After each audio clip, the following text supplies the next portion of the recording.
Brisel, čujete li? Robert Fico udario u sto. Njemački plan za Ukrajinu leti u prašinu. Jedno veliko pitanje se postavlja, a šta je sa Srbijom? Nečuveni preokret u sred Evrope.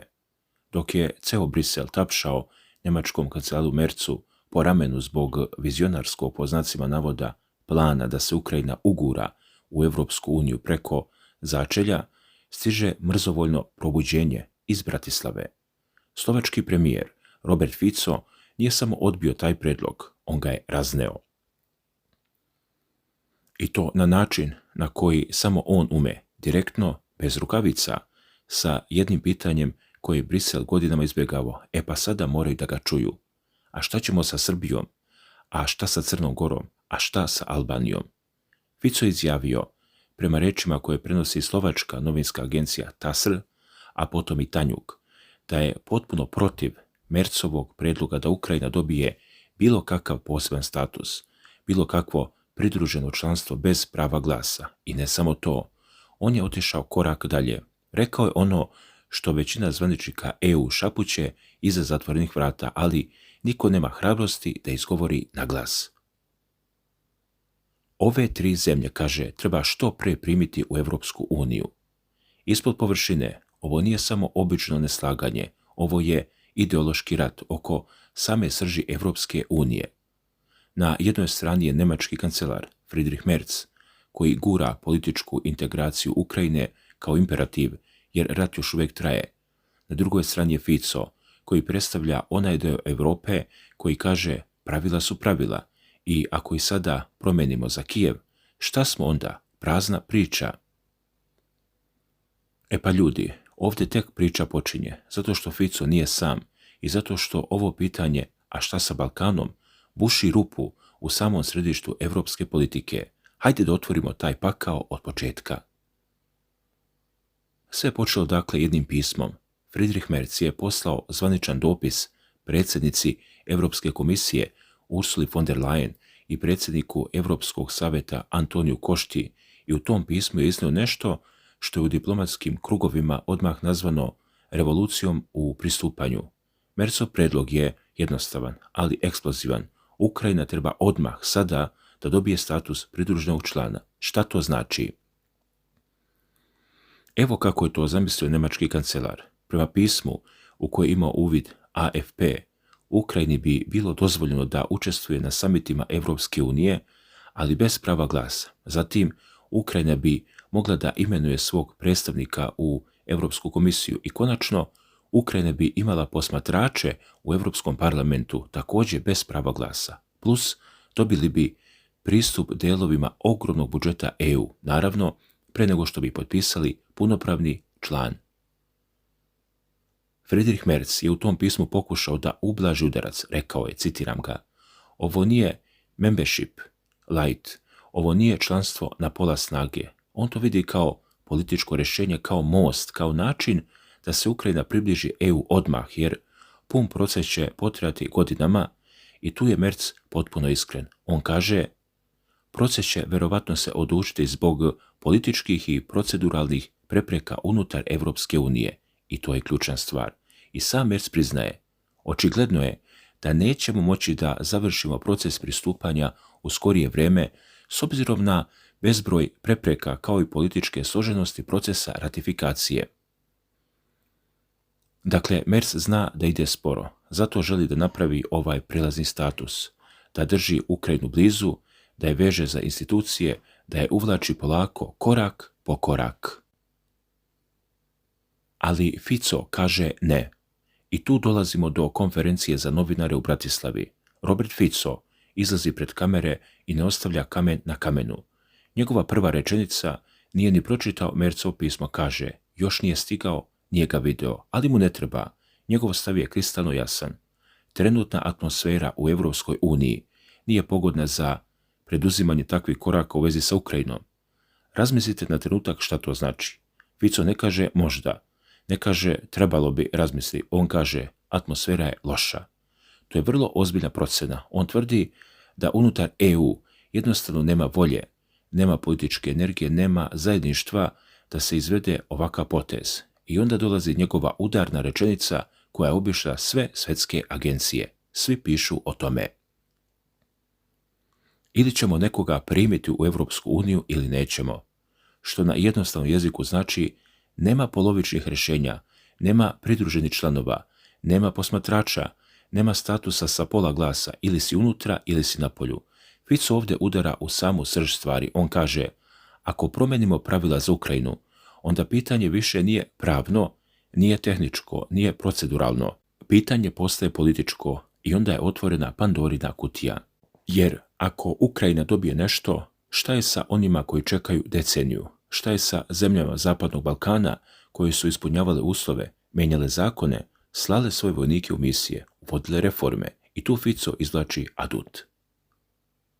Pitanje od milijardu evra, a šta sa Srbijom, Crnom Gorom i Albanijom? Fico nije samo negirao ukrajinski status, on je predložio alternativu i to alternativu koja je za mnogi u Srbiji muzika za uši. On kaže, druge zemlje imaju veće pravo na članstvo, posebno Srbija. Ove 3 zemlje treba što pre primiti u Europsku uniju. Ovo nije samo izjava, ovo je politička bomba, zato što je Fico svestan da je Srbija u proceduralnom čistilištu već godinama. Crna Gora otvorila sva poglavlja, Albanija krenula u pregovore i svi oni čekaju, dok Brisel stalno postavlja nove uslove, nove prepreke, nove standarde. A sada dolazi Merz i kaže, hajde da napravimo novu, posebnu kategoriju za Ukrajinu preko noći. Fico kaže, neće ići i to ne kaže neki mali igrač. Slovačka je članica Europske unije sa pravom veta. Fico je premijer zemlje koja se graniči sa Ukrajinom, koja je na prvoj liniji svih posljedica rata. Njegov glas ima težinu, njegova reč se ne može ignorisati.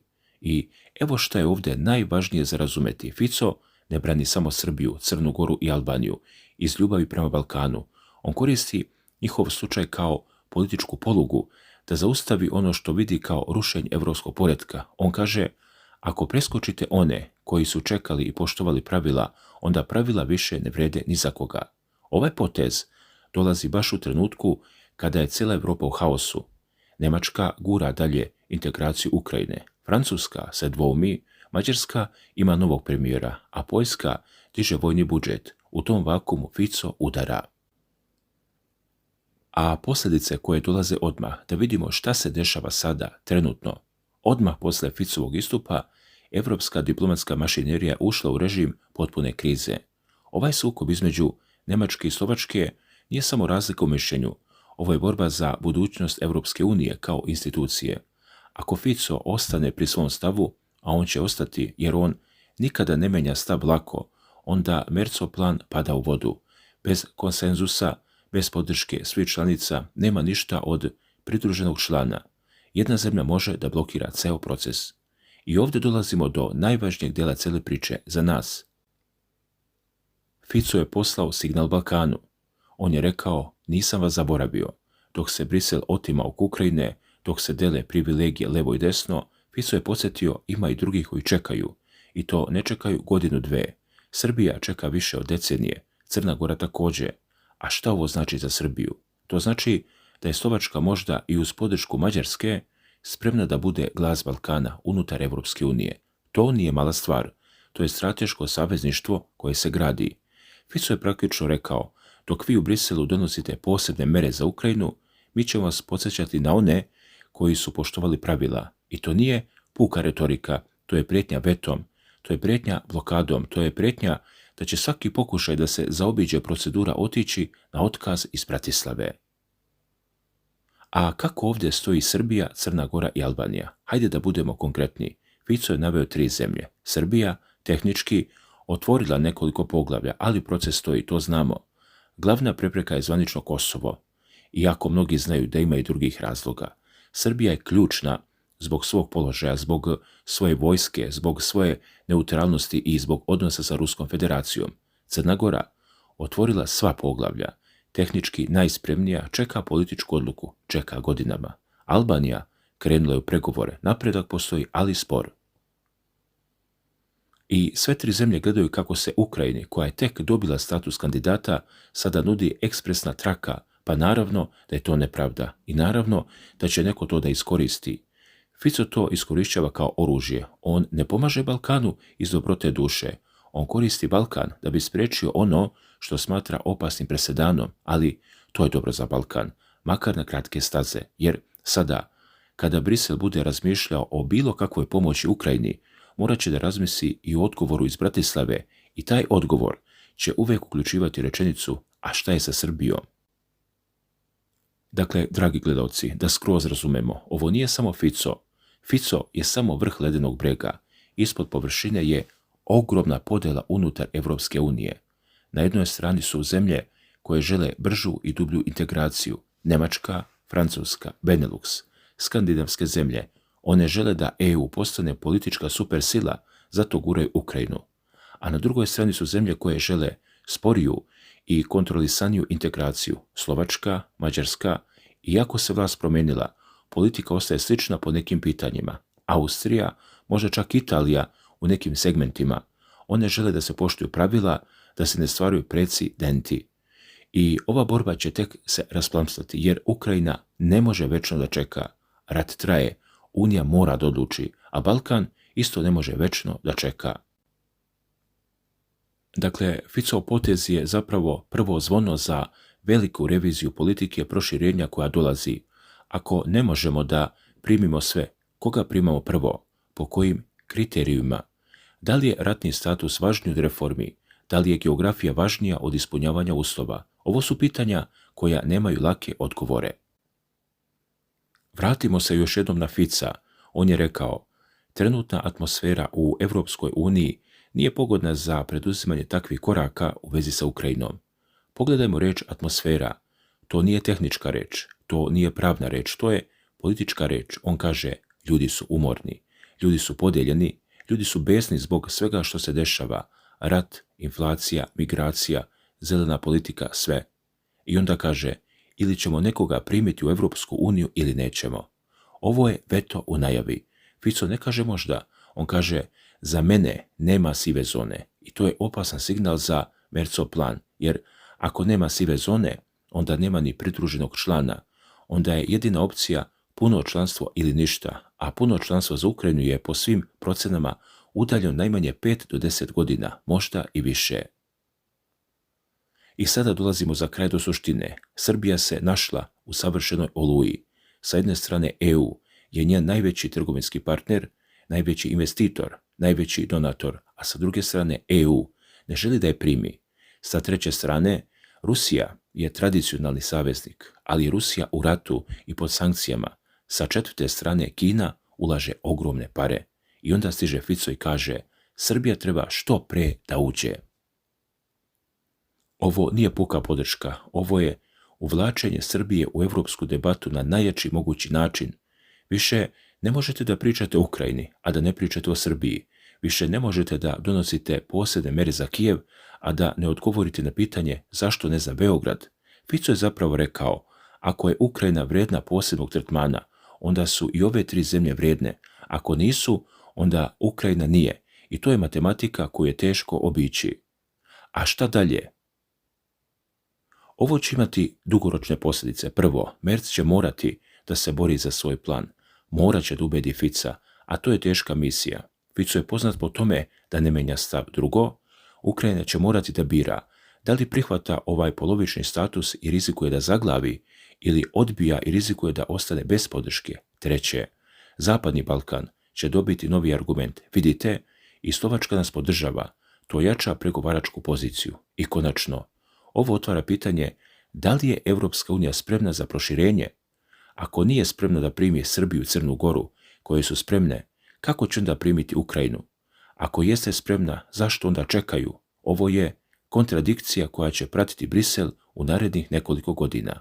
Fico je to samo izgovorio na glas. A zašto je ovo važno za vas? Evo zašto ova priča nije samo još jedna vest iz sveta politike. Zato što se budućnost Srbije odlučuje u ovakvim sukobima, ne u Briselu za zatvorenim vratima, nego u Bratislavi, na konferencijama za novinare, kada kaže Fico dosta je. Ovo je trenutak kada jedna članica EU kaže nećemo da vas zaboravimo i to nije mala stvar ljudi. To je kap koja preliva čašu, jer sada više nije pitanje da li će EU da se proširi, pitanje kada će morati i pod kojim pritiskom. Dakle, Fico je stavio Balkan na sto, i to na sto oko kojeg sede cela Evropa i više se ne može skloniti. Ova priča se tek zahuktava. Merz će odgovoriti, Ukrajina će reagovati. Balkan će morati da iskoristi ovaj trenutak jer ovakve prilike ne dolaze često. Kada jedna velika evropska sila, Slovačka jeste srednja sila, ali sa vetom, stane iza vas i kaže vi ste sljedeći na redu. Pitanje je samo da li je neko u Beogradu to čuo i da li se sprema. Hvala na pažnji.